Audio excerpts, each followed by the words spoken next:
வணக்கம் நண்பர்களே. நான் உங்கள் அருண் நாகலிங்கம்.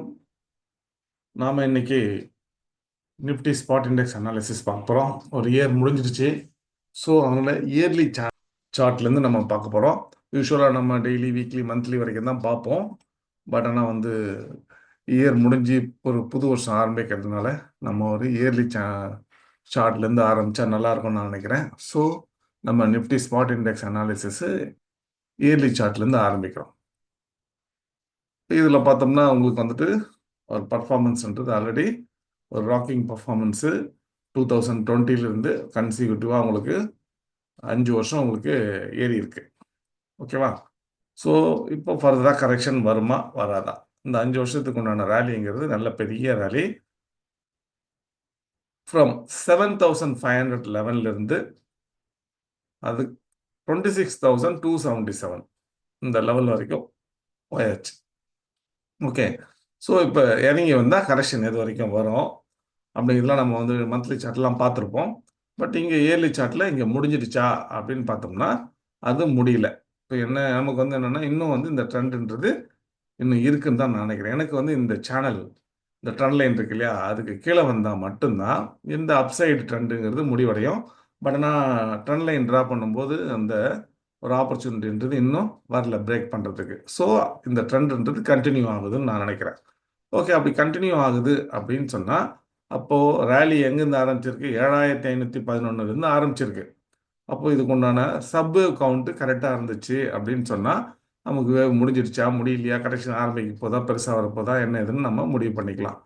ஓகே, அப்போ நம்ம எங்கே போகிறோம்னா குவார்ட்டர்லி சார்ட்டில் போகிறோம். இப்போ குவார்ட்டர்லி சார்ட்டை பொறுத்தவரையில் இதான் உங்களுக்கு சார்ட்டு. இதில் உங்களுக்கு இயர்லியில் எங்கே ரேலி ஸ்டார்ட் ஆகிருக்கு, இந்த இடத்துலேருந்து ஒரு பர்ஃபெக்ட் ரேலிங்கிறது இந்த இடத்துலேருந்து ஆரம்பிச்சிருக்கு. அது 2020 வருஷத்துல 7,511 உங்களுக்கு higher high, higher low, higher க்ளோஸுங்கிறது கிளியராக போயிட்டுருக்கு இயர்லி சார்ட்டை பொறுத்தளவில். அப்போது இங்கே குவார்ட்டர்லி சார்ட்டை பொறுத்தளவில் அதே இடத்துலேருந்து ஆரம்பித்தோம்னா அது இங்கே ஆரம்பிக்குது 7,511. இப்போ இங்கே குவார்ட்டர்லி சார்ட்டில் பார்த்தீங்கன்னா சப்வேவ்ஸ் உங்களுக்கு தெரியுது, க்ளீனாக உங்களுக்கு தெரியும் நினைக்கிறேன். இதுதான் அந்த 7,011 2020 வருஷம் மார்ச் குவார்ட்டர்லியில் உங்களுக்கு அந்த லோ ஃபார்மேஷன்றது வந்திருக்கு. அங்கேருந்து உங்களுக்கு இந்த ரேலிங்கிறது ஸ்டார்ட் ஆகிருக்கு. இயர்லியில் ஒரே வேவாக போகுது. ஆனால் குவார்ட்டர்லியில் உங்களுக்கு பார்த்தோம்னா சப்வேவ்ஸ்ன்றது கிரியேட் ஆகிருக்கு. அப்போ ஏன்னா நமக்கு சப்வேவ் வந்தால் தான் நம்மளால் அதை அண்டர்ஸ்டாண்ட் பண்ணிக்க முடியும். முடிஞ்சிச்சா முடியலையா சப்வேவோட கவுண்ட்டை வச்சு. அப்போது இங்கே நம்ம இங்கே பார்க்கும்போது இங்கே ஒரு வேவ் முடிஞ்சிருக்கு, இங்கே ஒரு வேவ் முடிஞ்சிருக்கு. அதுக்கப்புறம் தேர்ட் வேவ்ங்கிறது ஃபார்ம் ஆகும்போது பார்த்தோம்னா உங்களுக்கு அது ஒரு சப்வேவில் ஃபார்ம் ஆகுது. அப்போ 1, 2 அது மாதிரி போயிட்டு இருக்கும்போது அதனுடைய தேர்ட் வேவ், அதாவது பார்த்தோம்னா நீங்கள் ஒரு பிரைமரி வேவு, அதுக்குள்ளே ஒரு இன்டர்மீடியட் வேவு, அதுக்குள்ளே ஒரு மைனர் வேவ், அதுக்குள்ளே ஒரு மைனூட் வேவ், அது மாதிரியான ஃபார்மேஷனு. அப்போ உங்களுக்கு தேர்ட் வேவ்ன்றது உங்களுக்கு இங்கே ஏன் இது ஒன்றுன்னு வருது அப்படின்னு சொன்னால் உங்களுக்கு தேர்ட் வேவுக்கு உண்டான ரூல்ஸை அது ஃபாலோ பண்ணியிருக்காது. உதாரணத்துக்கு பார்த்தீங்கன்னா இப்போ இங்கே ஃபர்ஸ்ட் வேவ் அப்படின்னு சொன்னால் செகண்ட் வேவ்னு சொன்னால் இங்கே தேர்ட் வேவ் 1.69 ரேஷியோ போயிருக்கணும். அப்படி போகாத போது அப்போது உங்களுக்கு இது மாதிரியான சுச்சுவேஷன் வரும். அப்போது ஃபர்ஸ்ட் வேவுக்கு உண்டானது அதாவது நம்ம என்ன பார்க்குறோன்றது உங்களுக்கு அண்டர்ஸ்டாண்ட் பண்ணிக்க முடியும்னு நினைக்கிறேன். நம்ம ஃபஸ்ட்டு இங்கே பார்த்தோம், சாரி இயர்லியில் 7,511 ரேலி ஸ்டார்ட் ஆயிருக்குன்னு பார்த்தோம். அது இங்கே இருக்குது குவார்ட்டர்லியில். அது கிட்டத்தட்ட உங்களுக்கு 3, 5, 7 குவார்ட்டர்லி கண்டினியூவாக ரேலி போயிருக்கு. அதுக்கப்புறம் 2 குவார்ட்டர்லி இறங்கி இருக்கு, திருப்பி 2 குவார்ட்டர்லி ஏறி இருக்கு, திருப்பி ஒரு குவார்ட்டர்லி இறங்கி இருக்கு. அப்போ என்ன சப்வேவாக கிரியேட் ஆகுது. அப்போ சப்வேவ் கிரியேட் ஆகும்போது இதான் ஃபர்ஸ்ட் வேவ்னா, இதான் செகண்ட் வேவ்னா, தேர்ட் வேவ் அதுக்கு உண்டான 1.6 ரேஷியோ போயிருக்கணும். அது போயிடுச்சா இல்லையான்னு தான் நம்ம இப்போ செக் பண்ண போகிறோம். 18,867 18,867.60 லோ ரேலி இங்கேருந்து ஆரம்பிச்சிருக்கு. Third wave rally 15,183.40 15,183.40. ஓகே, 15,183.40. இப்போ இதுக்கு 1.69 ரேஷியோ 21,144.44க்கு மேலே தான் போயிருக்கணும். இங்கே போயிருக்கா அப்படின்னு பார்த்தோம்னா அது போகலை. இல்லை இங்கே பக்கத்தில் போயிருக்கா, அதுக்கப்புறம் போய் கீழே வந்திருக்கா அப்படின்லாம் நீங்கள் வேணால் செக் பண்ணிக்கலாம். இங்கே போயிட்டு உங்களுக்கு இந்த பக்கத்துலேயே நான் மந்த்லி சார்ட் நான் வச்சுருக்கேன். இப்போ இதில் வந்து பார்த்தோம்னா உங்களுக்கு இது வந்துட்டு 2023 செப்டம்பர் மாதம் இதான் அது.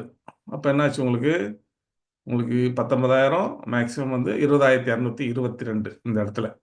இப்போ அதுதான் வந்துட்டு இங்கே குவார்ட்டர்லி சார்ட்டில் இங்கே தெரியுது 20,222.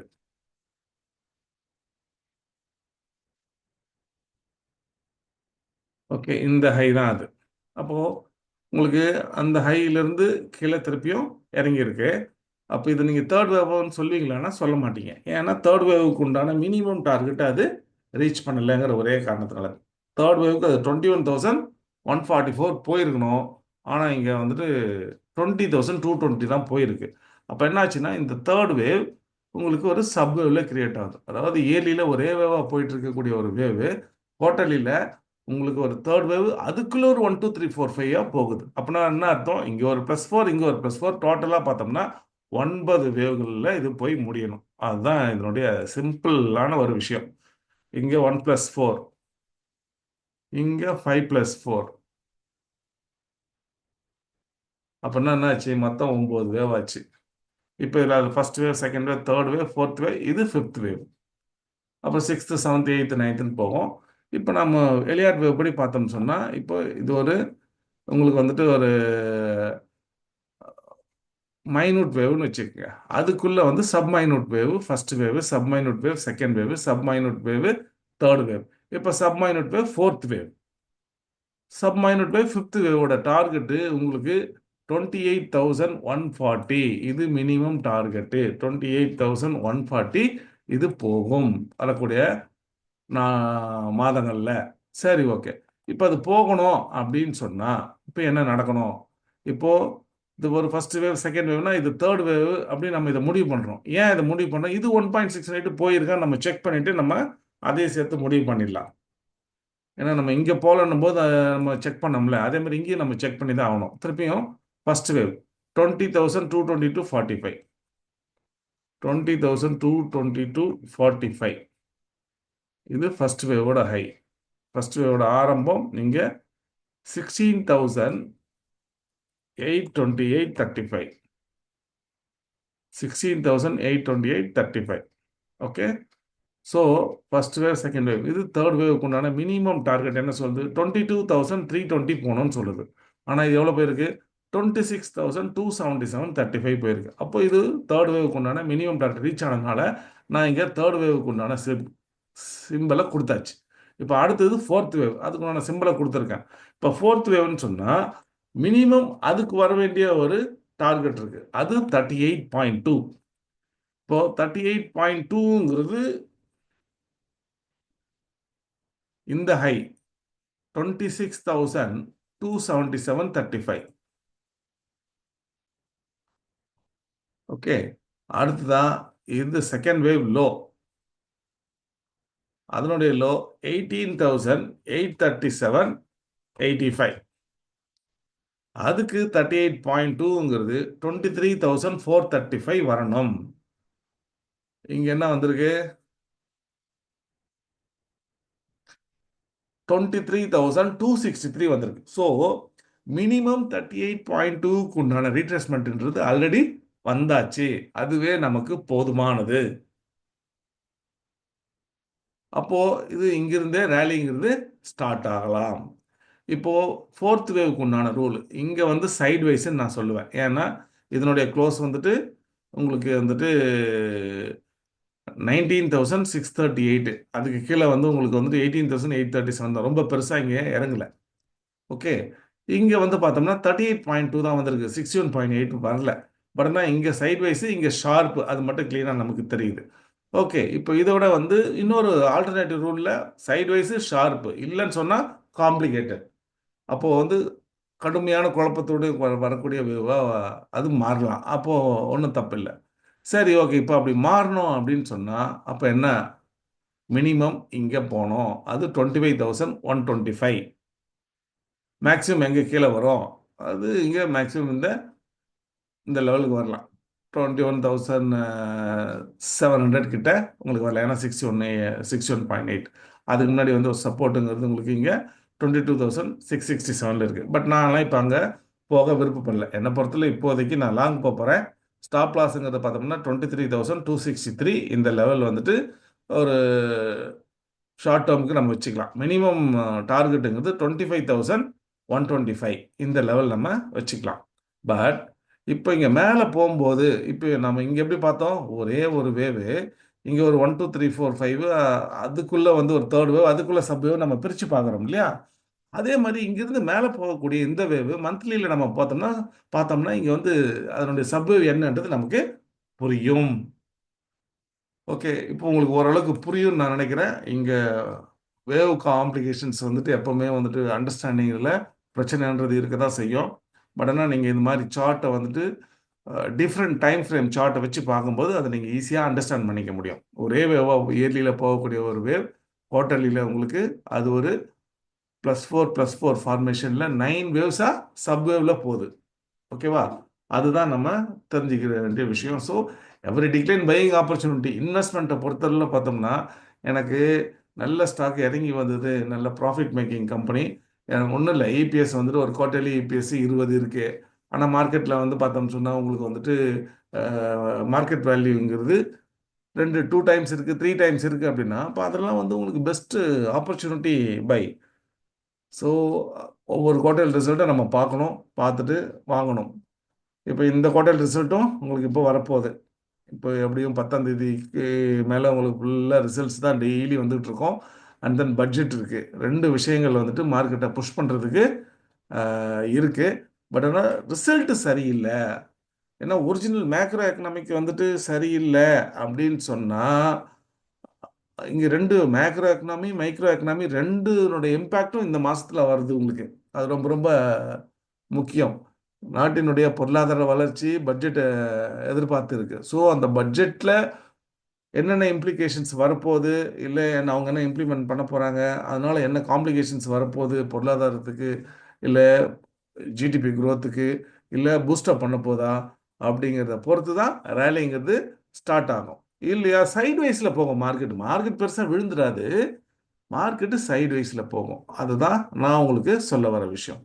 இப்போ சப்போஸ் ஒரு கரெக்ஷனே வருது அப்படின்னா இப்போ நமக்கு தாங்கி பிடிக்கிறதுக்கு இந்த பக்கத்தில் பார்த்தோம்னா ஹையர் டிகிரி இங்கே இருக்குது. ஏன்னா இங்கே தான் வந்துட்டு இந்த ரேலிங்கிறது ஸ்டார்ட் ஆகுது. இந்த 9 வேவா இங்கே 15,183 நம்ம பார்த்தோம்ல, அதுக்கு முன்னாடி இங்கே ஒன்று இருக்குது பாருங்க, 16,828. அதுதான் இந்த பாயிண்ட்.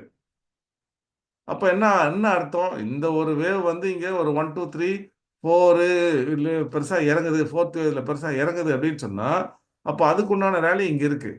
இங்கேயும் பார்த்தோம்னா 1 2 அதுக்கப்புறம் 3 4 5 தான் இங்கே.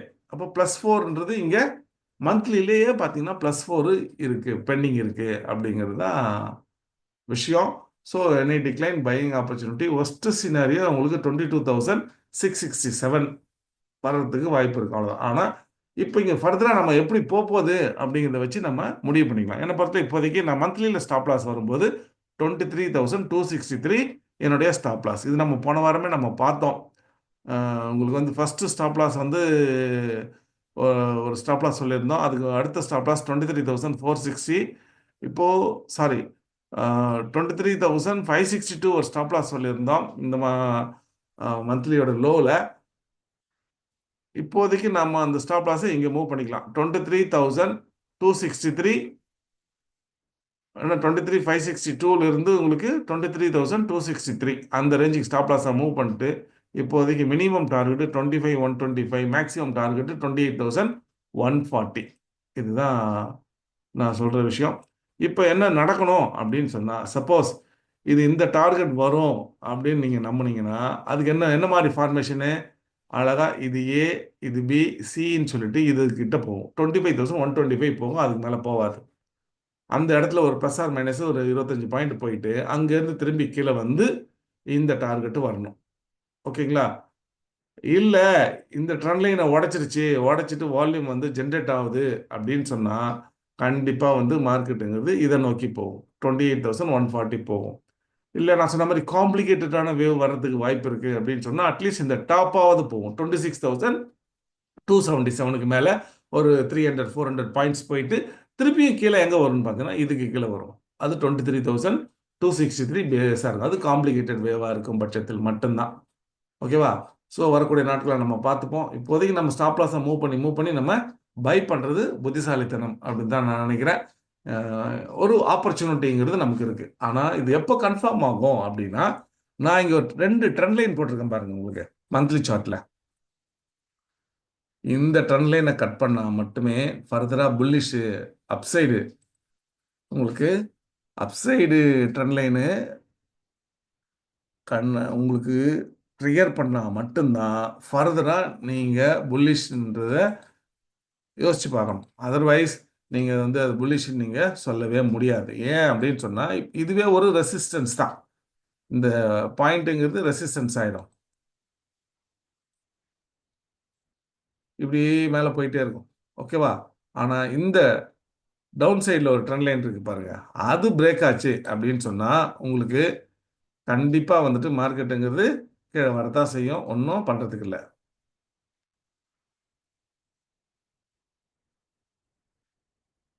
ஓகேவா?